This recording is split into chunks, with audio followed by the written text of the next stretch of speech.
Welcome back, and today we are going to be playing out the SU-27SM. And just like the video that I did yesterday on the F-15C, it's basically more or less the same, except it's tweaked a little bit. So we have different missiles, which is going to be the main thing here.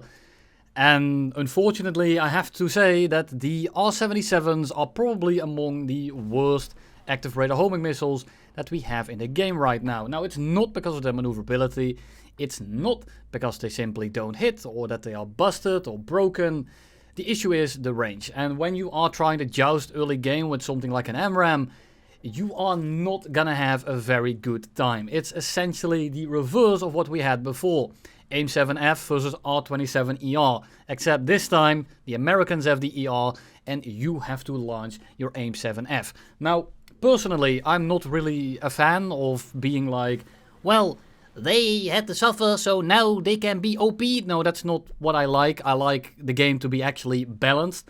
And the same way I said before that 6 ERs versus 2 or 4 AIM-7Fs is unfair, is in the same realm of unfairness as we have right here. The range of the R-77 is extremely hampered by the fact that it doesn't have a sustainer and the fact that it has like chicken fences for stabilizing fins. Now they are pretty maneuverable, but something like an AMRAAM is already more than maneuverable enough while having more range, while having more kinetic energy, and simply just being the better missile.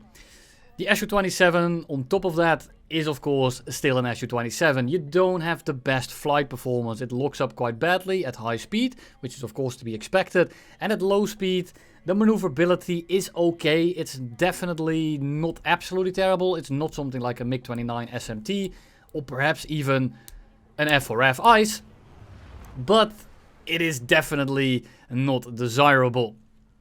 And this is something that will happen very often. Someone comes in from an off angle and you simply get shat in your mouth. It's not all bad. You do have a better RWR, which is definitely necessary when it came to the SU-27s because they were essentially blind, especially in the sim game mode. But the radar is still the SU-27 radar. It doesn't always like to pick up targets very quickly. It does have all the necessary modes and it does have an HMD. The HMD, however, unfortunately speaking, only has 10-kilometer range, which is very much lacking considering the NATO planes like the Mirage and the F-15 have a 20-kilometer HMD lock. And you can say TWS is more than you need. When you are flying in between people, when you are like in the thick of it, you are going to be needing the HMD quite often.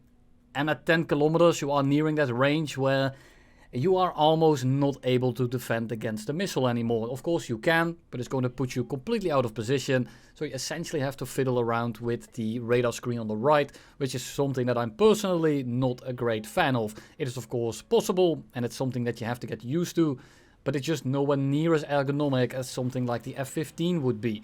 And then to top it all off, I want you to pay attention to this background footage because these are gonna be an awful lot of your games. I am of course trying to make a video here. I'm trying to show you something that is fun, engaging, or at least I try to, because the gameplay right now is incredibly still. It's incredibly easy to do decently well, especially with the multi-padding being lower to 60 meters, and everyone that is coping about the fact that BVR does take quite a lot of skill and that you just have to get good. I think I've shown that it's pretty easy to do well. It's just incredibly boring and you are forced to play very, very passively if you don't want to get shattled. Now, personally, I'm not a big fan of this. I'm playing War Thunder because I am completely sick of simulator games. If you know who I am, if you watch my channel for a while, you know that I played basically more simulators than I did War Thunder. At this point, War Thunder is getting pretty close, but I started playing War Thunder because it was a little bit more arcadey. Because it is just a lot easier to pick up and play. And the issue really is, the main issue that I have, these planes don't only see each other. The Fox 3 capable planes also see a lot of planes that don't have these missiles. Some only have IR, some only have radar missiles like the AIM-7F, the R-27. The R-27ER is still a very capable missile, but when your enemy can simply turn around and go cold and the missile will still fly your way and you're forced to notch, guess what? You're going to die. And it's just extremely unfortunate. Don't even get me started on the stock grind, which just became a hell of a lot worse. But again, that is my take. I don't want to spend too much time on it. Let's take a look at the actual plane, the gameplay, and how we are gonna actually have some fun with this thing, if such a thing is actually possible. The SU-27 is actually flyable on maps like this with a lot of terrain. The R-77 is fine at like medium range, as I said. You don't want to have these long range jousting duels, and you just want to have a little bit of hard cover between you. So being able to dip behind a mountain, shoot your missile off, and the missile will do its thing because you don't need to maintain a lock, is a beautiful way to make this plane somewhat flyable. Now, if you get a map like Golan Heights, which for some reason I've been getting for like 90% of my matches, you are simply going to cope. It is extremely frustrating because there is zero cover there, and you're basically forced to go to high altitude, but you are not going to be winning the long range engagements with something like an AIM 120. So you have to play it a little bit differently, and I like to just be a little bit more up close with this thing. The Mirage 2000 flies into a building trying to dodge my missile, so I'm going to count that as a kill. I'm mostly just trying to show you how you can play around your weaknesses, because playing against the strengths of the American planes right now is pretty damn rough, and I advise you to not take their fight, let them come to you. Now the issue with this is that they of course have better flight models than you. The F-16 and the F-15 will have a pretty easy time out dogfighting you. So if they do start railing you down, if you are getting pushed into the terrain and they start running you down from behind, your game is essentially over. And with this plane, it is very important that you play the team game, or that you try to get your very quick R-73 point blank shot off, or perhaps your R-77.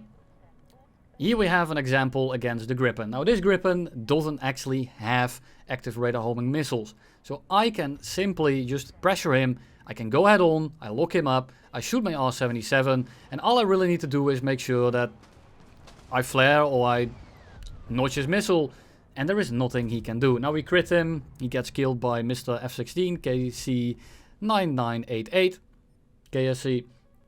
And we are going to be on a merry way. Don't loiter around the same area for too long. It's not going to do you much good. With all these American planes being in orbit, it makes it a little bit easier to actually find where they are, because they are all making contrails, or chemtrails for some of you. Which means that you do know where they are for the most part. You just need to be staying vigilant, because if you don't look around for a little bit, you're probably going to die.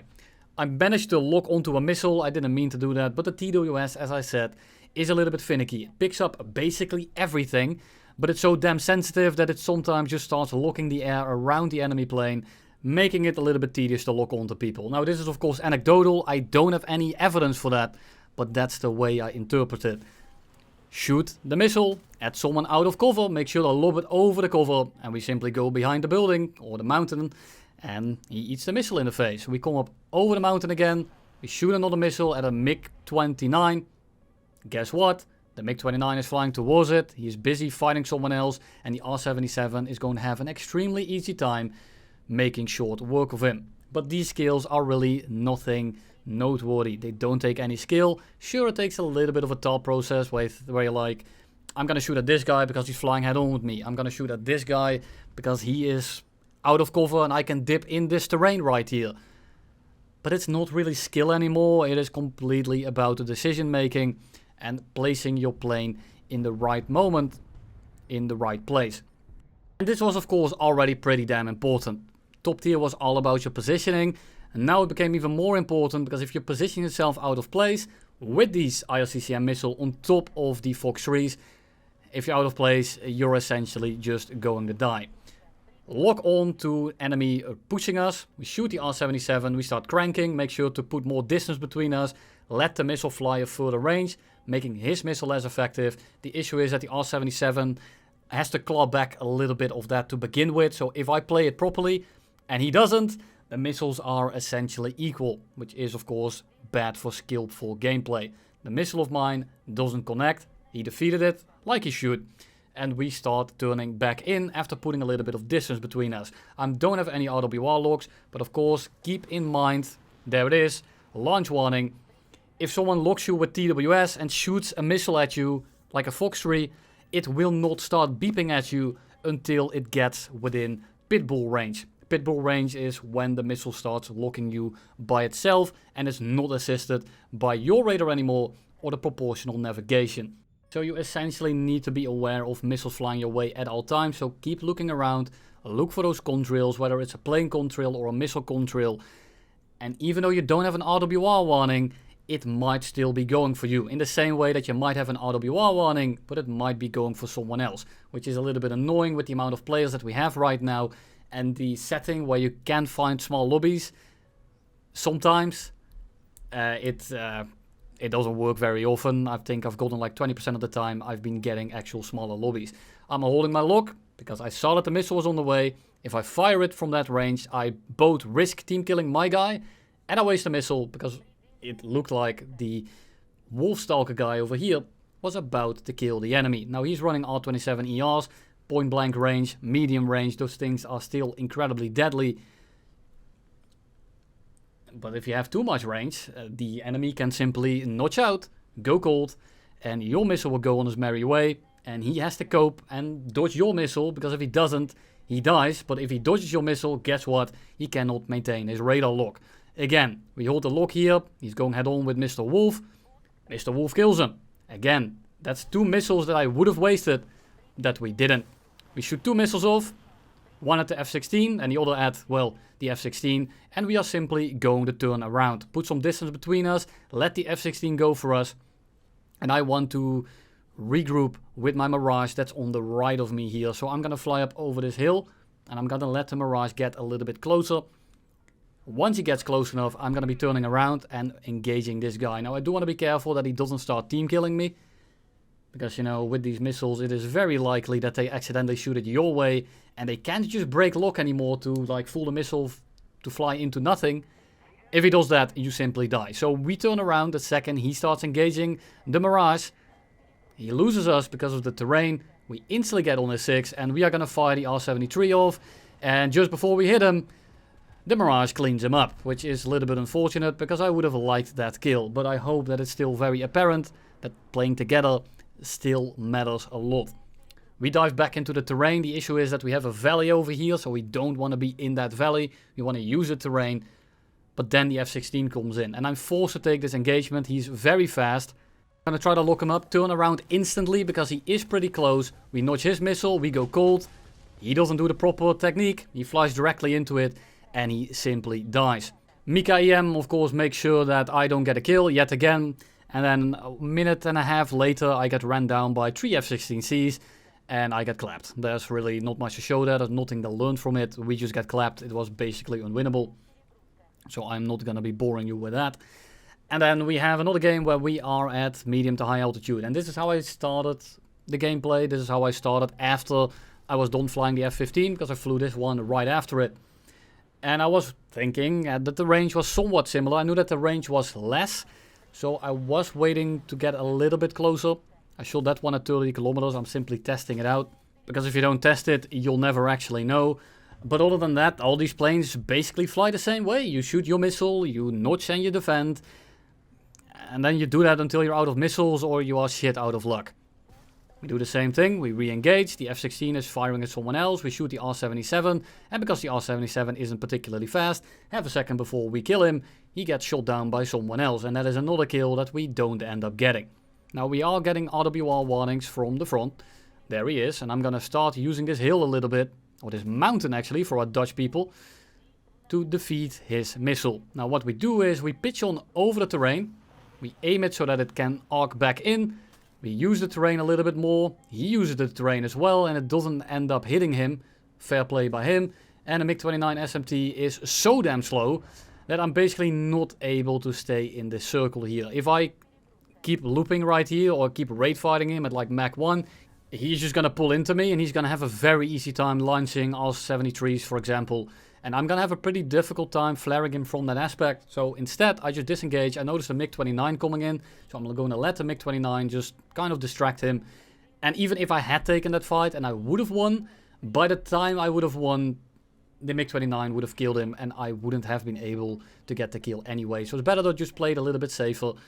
R-77 cleans up the SMT and we fly towards the middle of the map. Now, as you can tell, the enemy team just killed 3 people in the span of 1 second. So my team isn't doing particularly hot.